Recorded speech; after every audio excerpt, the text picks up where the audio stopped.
Welcome to this episode of Athletic Training Chat. This is another installment of our student series with Ashley from Eastern Washington University.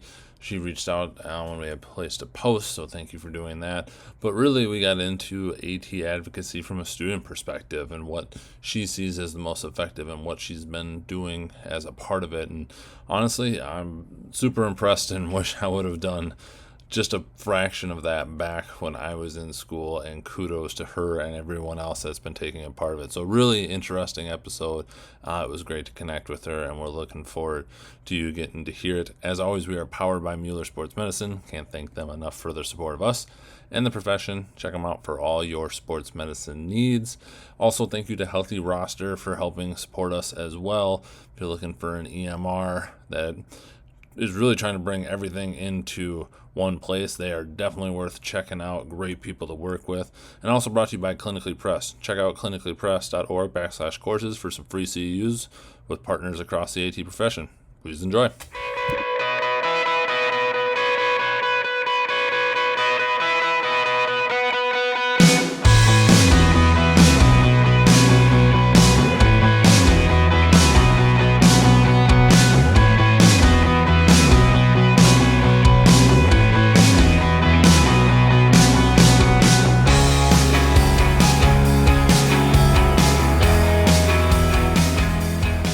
Welcome to this episode of Athletic Training Chat. This is another episode in our student series. We're here with Ashley Aucutt, who is a student at Eastern Washington University, first year there, and she had reached out, wanted to share her story, and it seemed to, from what I pulled from it, a lot of just advocacy and networking. So along with her just telling her story, I'm just going to get into that because obviously that is a huge part of the profession in so many different ways. But before we jump into all that, just wanted to turn over to you, Ashley, to kind of fill in your background on how you got to where you are, and then we'll jump into that.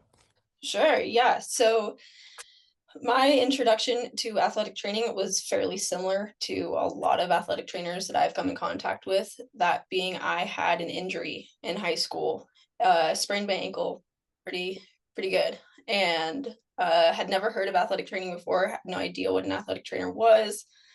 I was about 15, probably maybe 14. And I just walked into my training room after or before practice one day and saw my athletic trainer there. Her name was Jeannie at West Valley High School. Um, and fell in love. I knew exactly that's where I needed to be. And I just dropped everything I thought I wanted to do before, which was actually being a commercial airline pilot. Um, and took off running with athletic training and never looked back. So, I don't think I've ever quite heard the contrast of commercial airline pilot to athletic trainer, so that is a first. yep. You kind of summarized it, but that was the first question, is what drew you to athletic training so early? You kind of highlighted that along the way, going through high school, obviously, and then even with the undergrad, did that waver at all? Did you look into other professions, or is it just this is what I'm doing, this is the setup and the career goal? Yeah, it was very much just this is what I wanted to do. It was more of a I spent a couple days in the training room with my high school AT and just felt the most confident, the most at home in her training room, and I don't think I've found a training room yet that I haven't felt that way. And so I never looked into anything different because I get asked the question all the time, are you ever going to get your DPT degree? Right. Always. And my response is no thanks. I'm just happy in the world of athletic training. So with that, what's the ultimate goal post? You're in your first year and got another year left, but as it sits now, what's the goal for career? I've got some pretty big ones. So I definitely want to work in the NFL. Okay. I'm big into concussion protocol and prevention and rehab and all that kind of stuff. Um, and growing up, I'm 5'2", maybe 95 pounds on a good day. Like, I'm little. So I've always been asked, how are you going to deal with those big guys, 6'5", 350 pounds? How are you going to do it? don't know, but when I get there, we'll figure it out, is I always like it. kind of been my answer. So, aside from professional football, I would love to work one of each Olympic Games. So, one summer, one winter. And then from there, probably retire, calm down a little bit, and go be an AT at a high school and teach sports med. I like it. I by no means had my life nearly as visualized as you do when I was going Oh, through it. I'm a So planner. I'm a planner. yeah, I have been since I was little. So fair enough. I like to know where I'm going. There you go. Well, as I mentioned kind of in the preamble, one thing that came across was the networking and, some advocacy, and we'll take those in two approaches. As a student, I remember my professor saying, you got to network, you got to introduce yourself and meet stuff. And you're always like, yeah, yeah, yeah. It is not the easiest thing to do. It can often potentially be intimidating, especially if you're at state conference region, definitely, the national one. Like it's not easy anymore or easy ever. I say the same advice now, but I even have to take my own advice. Like, yes, and now I've run a podcast and connect with people, but still to go up and have that conversation in person is not as Mhm. easy as it seems. What's been your approach to, networking as a student and really trying to make the most of it? Just go for it. Because honestly, what do you have to lose? And at the end of the day, the more people you have in your corner, the better. Because I find as I'm moving through my degree, um, the you need a lot of help in this profession. Like it's very hard to do things on your own. And I see all of the best ATs that I've been able to shadow or work with, they always have somebody on speed dial that they can call and ask for help if they need it. Say if they forget a certain special test or they need a different kind of tape job or they just simply don't know what to do. There's always somebody that you can call on. So as far as my approach to networking is I quite literally will find people on social media. That's been my biggest outlet is Sure. social media. Um, I have my own Instagram page for athletic training, and I will use that page to follow all of the, you know, tape suppliers. I'll follow all of the national advocacy programs. I'll follow fellow ATs that I see pop up on TikTok or Instagram or Facebook, or even just a name that sounds familiar. I Sure. will go give them a follow. And if I have questions, comment, send them a direct message. Um, so that's definitely been my biggest thing is just reach out and don't be afraid because more often than not, somebody else has the same question and somebody else is also wanting to reach out and network. But in the last couple of months, I've been really using LinkedIn, which I Yep. never ever thought I would use, but here we are. The quote And unquote that's grown up social media. yeah, exactly. It's like Right. there's no way I'm going to use this. Well, here I am. My entire LinkedIn page is just athletic training people Yep. and people adjacent.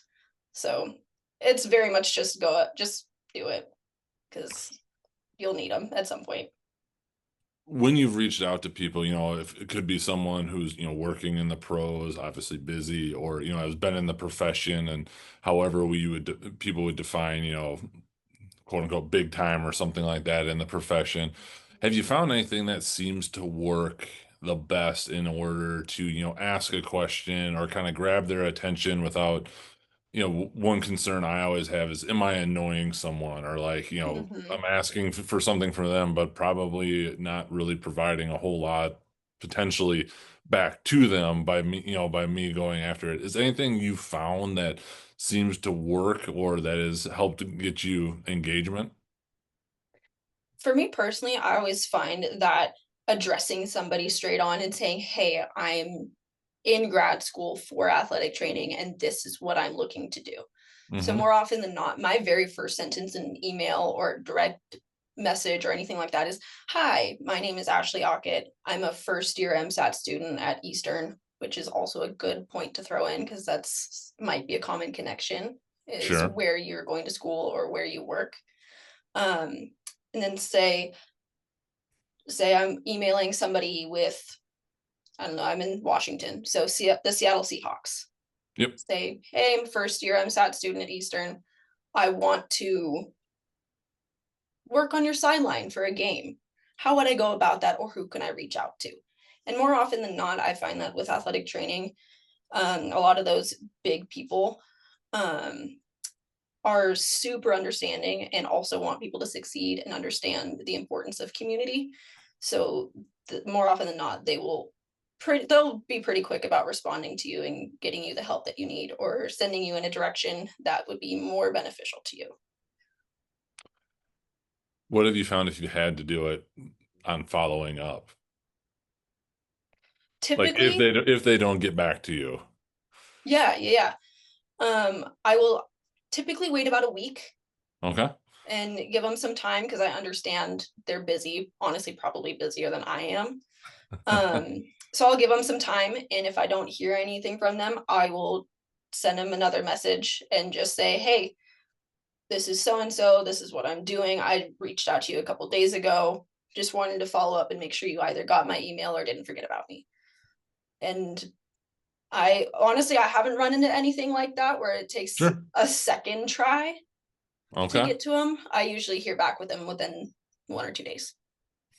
Yeah, I think that follow-up piece is, give people a little bit of grace. Like you said, people are really busy, or how many times do you read a text message and then forget that it's there because it's not marked on read, or, similar with Exactly. email or a Yeah. DM, if they're not on it on the regular, they have it, but they're not checking it, you know, several thousand times a day, like some people. Right. That follow up, most people don't take that as being pushy with a couple days, a week or two in between. And I think you're spot on. And just hey, just wanted to make sure that this actually made it through, that we're there. And most Mhm. people actually will appreciate that because they may have forgotten.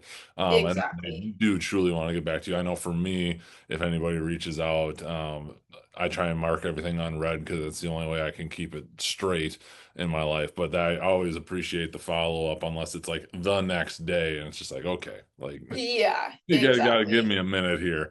So Right. as advocacy, and especially now, we're recording this at the end of April in 2025, just for context for people, and just news about coming out about the Army's H2F program and taking athletic trainers out of that. So advocacy is at the forefront of everything right now, in the profession, trying to keep that going.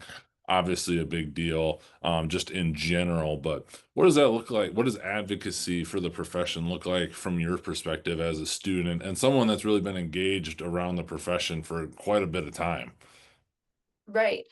Um, Especially right now with that military situation that we're looking at, like you said, advocacy is huge. Um, I would say the biggest outlet that we have right now is social media. Um, I find that a lot of athletic trainers, especially in the older generations, don't quite have a grasp on how important social media is and can be as far as using it as a tool for advocacy. Um, so, like I said, when it comes to my networking, I just follow all the pages that I can, know as much information about what's going on as possible, see what's going on around me, so I can get involved on top of it, because that's what I've found to be a huge, huge, huge component of advocacy is just being involved, or knowing what's going on, so you can a share the news and let everybody else know what's going on out there. Um, and then help where you can. So I'm not the old, by no means the oldest generation, but I'm definitely a generation older than where you're coming from at this point Mm. in my career. I would never say I'm social media savvy, but at least, aware of it and on it and doing the things. What is your perspective? Because I've always kind of wondered this is, sometimes it feels like social media around AT, specifically, since that's what we're talking about, sometimes just shouting into the echo chamber. We all pile on, and I think your point of like, making more people aware of it is spot on and absolutely. Have you seen, from your perspective, but is that taking the next step and engaging with the people that we need it to, in terms of, legislatures, parents, things like, coaches like that? Or is there the next step that you've seen in your own experience that needs to happen instead of just everybody liking or retweeting, some things that, make sense within the profession.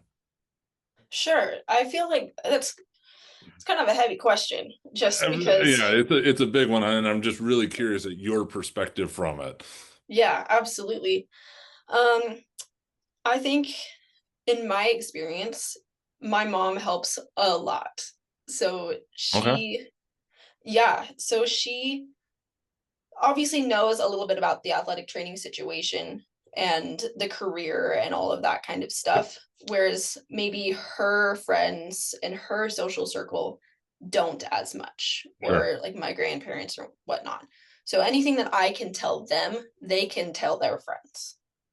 So just making sure that, um, say I share a post on Facebook, Yep. making sure that my public button is on is huge instead of just leaving it to that little friend button where only your Sure. friends can see it, or maybe people that have connected friends can see it.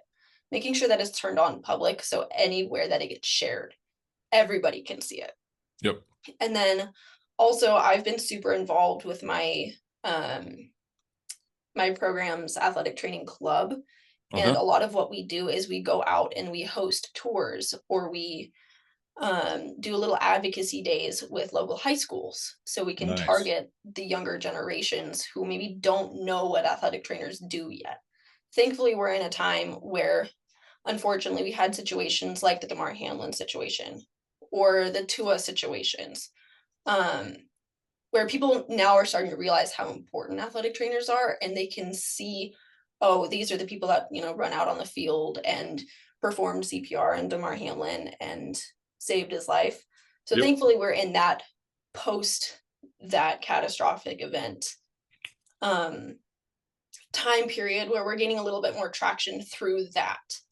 However, there are still younger kids that don't know what's going on, or don't know enough about it, or aren't as involved in the sports world. So through that, those advocacy days that we host are crazy important. Like just this last week, two of my classmates and I went to one of our professional soccer stadiums with our Spokane Zephyr and our Spokane Velocity, and their association hosted a what they called a students in the stadium day, where we had probably half a dozen of our local high schools come in and have little stations of different careers that you can have within the stadium, being Sure. photography, athletic training, Oh, coaching, nice. anything like that.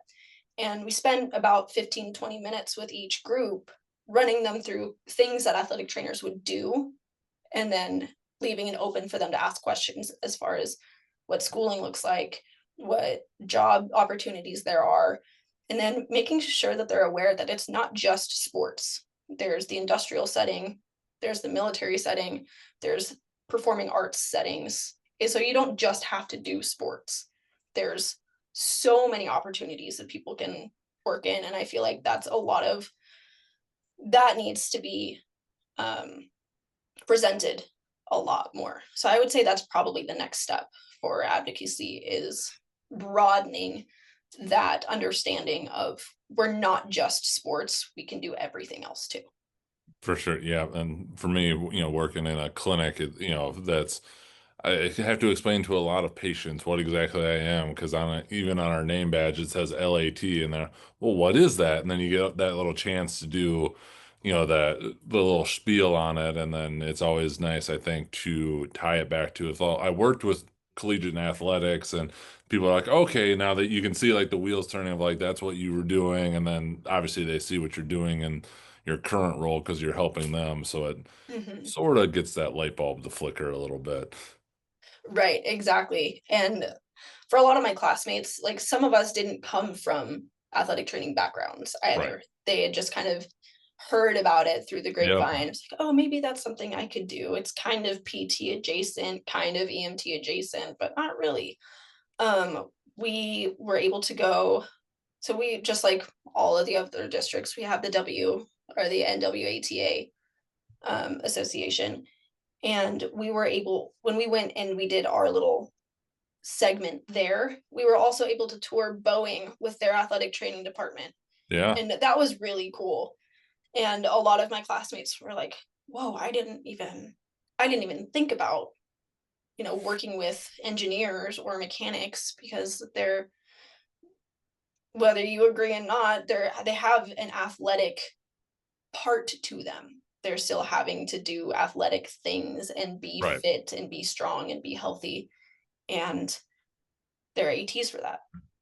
So doing stuff like that. I have a classmate that wants to do WWE and stuff like that. Like there's so much room for growth. And was it just in last year we introduced ATs to the Kentucky Derby? Like who'd have thunk, Okay. right? Yeah. Yeah. So like there's room for growth everywhere. And I think if people knew that it's not just football, it's not just hockey, Right. um, there'd be a lot more interest in it as well. You mentioned this already a little bit, but I'm just going to see if you had any other ideas on it. The advocacy days sound awesome, and kudos to you guys for doing that. What else do you think can continue to advance the advocacy? And I'm in my own peril of having done a whole lot with this, but I one time spoke at my parent the Rotary Club that my parents are involved in, and just gave a highlight on it, and hopefully opened up some eyes on what it is. But what other avenues do you think we should be pursuing that you've come across just in your time as a student? Yeah. Um, Kind of like we've touched on a little bit, this military situation that we've got Yep. going on right now. Um, I know that NATA had put out a little email saying, "Hey, can you sign this thing to send to legislation Yep. and, start a petition to hopefully either find a new funding for that branch or hopefully bring the jobs back or Reverse the decision. something like Yeah. that, you Yep. know?" Um, just being involved with legislation and looking to see when your hit the hill days are. Like I personally have never been to one. I would love to go, Me neither. but right, like knowing when they are and seeing how local it can get to you or if it's, within a reasonable driving distance for you. Um I feel like that's also a big avenue that we could start maybe trying to grow some more is the legislative part of it. Because I know at least in the student realm, it's not huge over here in Washington. Like we don't get like we know a little bit of the babblings of what's going on and stuff, but we Sure. don't really get everything. So I feel like growing the legislative aspect of athletic training and seeing just how much we can or can't do or should or shouldn't be able to do is a good next step. Yeah, it's such a not exciting topic until you realize how much of an impact it really has on you. That's one I've definitely figured out once when I got on to some service with the Wisconsin Association, and um, some things happen at the legislative part where now you don't need a physician signature on protocol to as an Exactly. AT.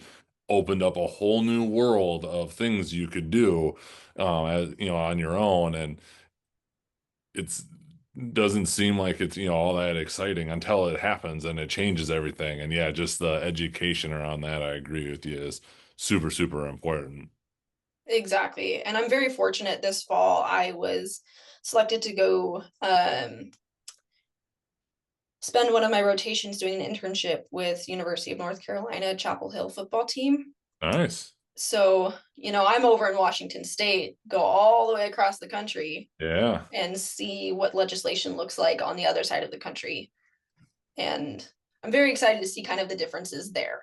Yeah, for Because sure. at least in our little PNW pod with Idaho, Washington, and Oregon, everything's relatively similar as far as Yep. legislation goes and kind of our scope of practice. So seeing what all of those eastern states kind of look like is going to be very interesting, and I'm hoping I can bring some stuff home for my Yeah, classmates to kind of absolutely. see what they might be interested in the future for their careers. Definitely. Anything else around advocacy or networking that we didn't cover, or just part of your story that you wanted to touch on? I mean, my I've been studenting in athletic training for close to 10 years now, so I know. I I thought have a about that. That's impressive. yeah, I have a pretty extensive background, and I have dozens of opportunities that I could spend lots and lots of time talking about.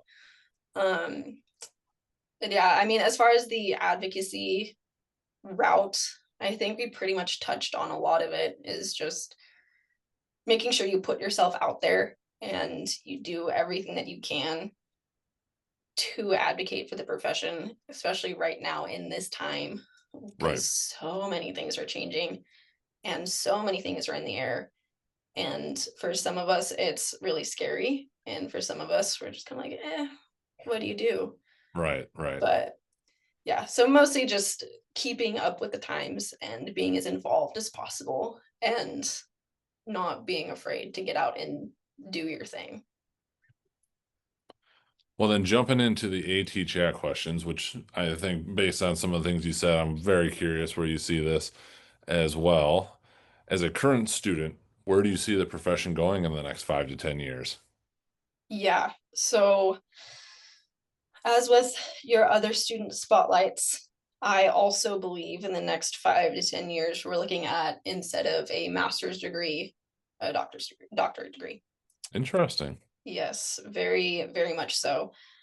Um, I personally don't agree with it, but I'm also open to having my mind changed. Okay. So I already had the plans of pursuing a DAT just on my own, Sure. but I don't think it's necessary for the profession, especially if we're not going to get the pay raise that we deserve for it. So I think the pay has to kind of catch up with the educational demand before Yeah. we look into furthering the educational demand.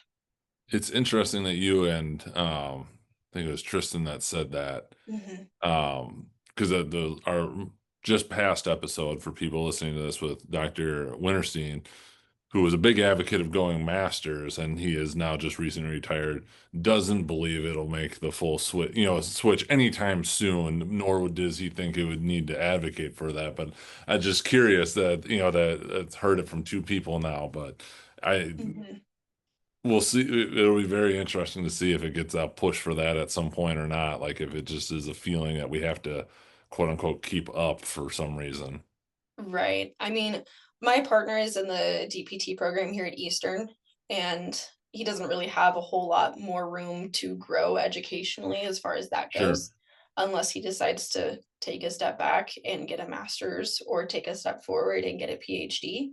Okay. Um, and he and I have had several conversations about what we think a DAT would look like versus a DPT, or the demand for it or anything like Right. that. And a lot of my classmates and I have had the same discussion, and we're all kind of in the same boat of, we don't really think it's necessary, because with the rate of which that athletic training is not growing all that much right now, um, it's going to be kind of hard to push yet another degree if we're not Right. going to be continued to be recognized as healthcare providers, or maybe not as important as I've heard throughout my time being a student. Okay. Um, I think it's a great opportunity if you want to get a DAT, Right. Right. but for me personally, I also want to see the pay increase, which you kind of have to play catch up with one or the other, and we haven't quite seen that catch up yet. Yeah, and I'm sure it's situational. Is it a school district or something that if you have a certain terminal, beyond degree, Yeah, that bumps you up a pay scale versus, if you're just me getting a DAT in the clinic isn't gonna all of a sudden bump me up that I'm aware of. Like that just doesn't play in a role right. for me currently. So yeah, I agree. Some of it is so case dependent. Exactly. Exactly. What advice would you give to yourself as a student if you could go back and kind of give that, or even just with you, especially for how long you've been, as you said, studenting, what advice would you give about the AT profession? Sure. Let's see. I actually had here we go. So as far as being a student and giving myself some advice, for me personally, stay on top of your anatomy because Yeah, that's a good one. that's been a very rude awakening for me in my first year of my master's program. Um yeah, I took my very first anatomy and physiology class when I was, I don't know, maybe 17 years old in high school at like 8 a.m. Not a great time. And then didn't touch it again really in undergrad. Like I took, Okay. and that's only because I started my undergraduate degree in COVID. So Gotcha. imagine trying to learn A&P without a cadaver, without in-person lessons, strictly online with recorded Zoom lectures. Yep. There's there's not a whole lot of learning going on there, and it's Mhm. not being retained, especially for those of us, which I feel is a very common theme in athletic training, that are hands-on learners. Right. Yeah, very, very tough. So not staying on top of that definitely, you definitely kicked myself in the first quarter of grad school. Um, so that would be my big piece of advice for myself. Yep. But for fellow students or students looking into the profession, I would definitely go into it having special interests. So like my special interest is CTE. I'm super interested in that realm and concussions and stuff like that. Um, so going into the profession having a little bit of a more solid background in all things concussion related, Yeah. I find not only benefit me, but also helped me understand why we go through concussion protocol the way that we do.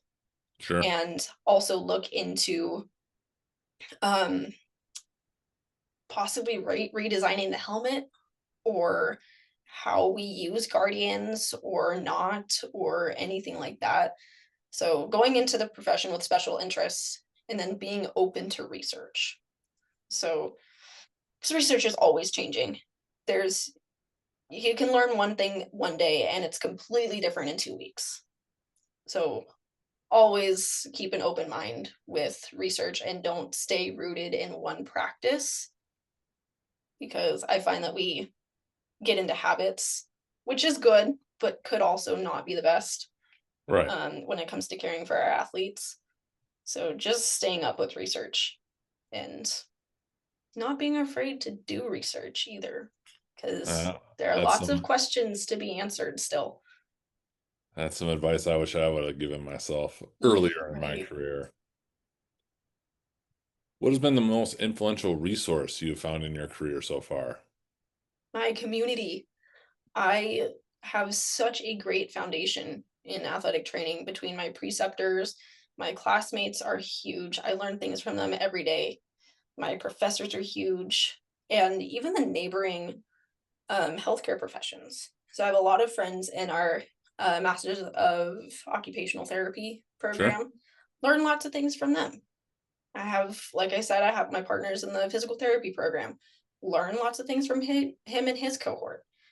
Um, so just having a solid community wherever you go, and then always having one or two people that you can call on if you have questions. So for me, that was my high school athletic trainer, Jeannie, and my current preceptor at Central Valley High School, Lexi. I can call on them for anything and they're always going to have the answer for me. And if they don't, they have somebody on speed dial that they Yep. can call to give me an answer. So definitely community. That's Yeah, my little crash pad. I like that one. As an AT student, how do you take care of yourself? I don't get a whole lot of time to myself. I'm working like between class and balancing work and my rotations. I'm looking at anywhere between 12 to 16-hour days, Yeah. which I know a lot of us are not strangers to that thought, and not Right. like that's not a crazy. not a crazy schedule in this profession. Um, but honestly, for me, because I just live and breathe athletic training, I kind of find solace in my rotations. I Okay. love my kids. My athletes are so great. They're always having me laugh. They're always I love it where I am. And so my rotations are my little break for myself.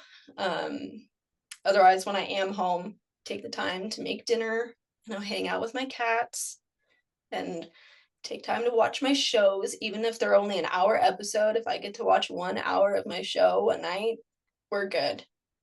We're good. I'll be totally fine. But other than that, my family lives 3 hours away. That's an easy Okay. weekend trip. I can go hang out with Sure. them for a weekend.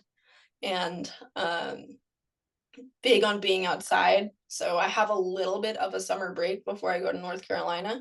I think I have like maybe 6 weeks. I'm going to be out on the lake in my backyard. I'm going to be snowboarding in the winter when I come home. Like just taking care of yourself and making sure that you set time aside and really drawing those boundaries between work life, school life, and you time.